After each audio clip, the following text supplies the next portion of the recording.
Thanks for joining me online. Welcome to Kevin Talks Tech. So good to see you here again as I prepare to unbox today the Fitbit Charge 5. This came out in August of 2021 and is Fitbit's latest charge model as of the time of this video, and by many standards, according to a lot of the reviews that I've read, is a very solid device. So today I'm going to open it up, give you an idea of what to expect, but let's go ahead and open it up and see what's included with the Fitbit Charge 5.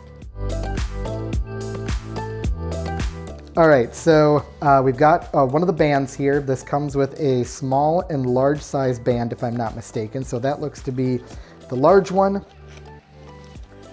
And then inside here, this pulls out.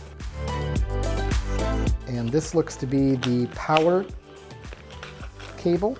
Nice magnetic type of connection with these on the Fitbit. There is actually a nice little thing that you can buy online, a little gadget that you can actually set the Fitbit on, which I think I'm actually going to buy, but it is nice just to have one of those magnetic type of chargers for everyday use.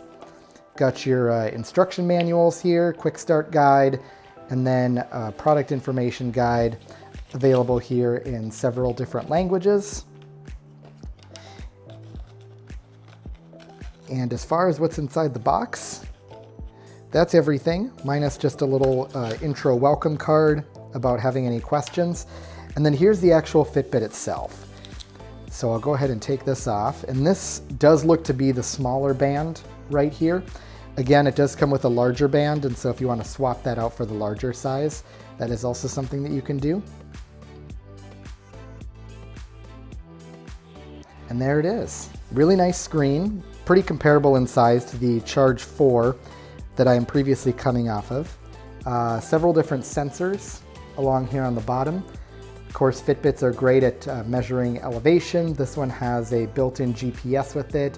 It's got an ECG to measure your heart rhythm, sleep tracking, SpO2, I think is the acronym, which measures your blood oxygen level. So a lot of different functions in this Fitbit, which I really like. And like I said, just a really nice display. I'm not able to turn it on here at the moment, at least I don't think I am, unless there's a charge that happens to be inside. We'll maybe pinch the sides just to see. And I'm saying that full disclosure that I actually am not quite sure how to turn this one on.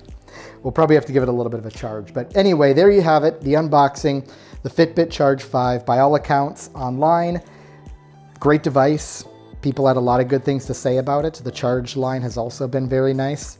But again, full disclosure, with the last charge I had, the band actually broke, and then the connections that held the band on it wouldn't take any new bands. And so that's ultimately why I decided to upgrade here to the Fitbit Charge 5. If you have any questions, be sure to drop them in the comments. I'll try to keep you posted as to how things go with this particular device. Otherwise, if you haven't already, please subscribe to my channel. You can do so by clicking that subscribe button, and clicking the bell notification so you get notified when I post new videos. Thanks again for joining me today. Have a great day.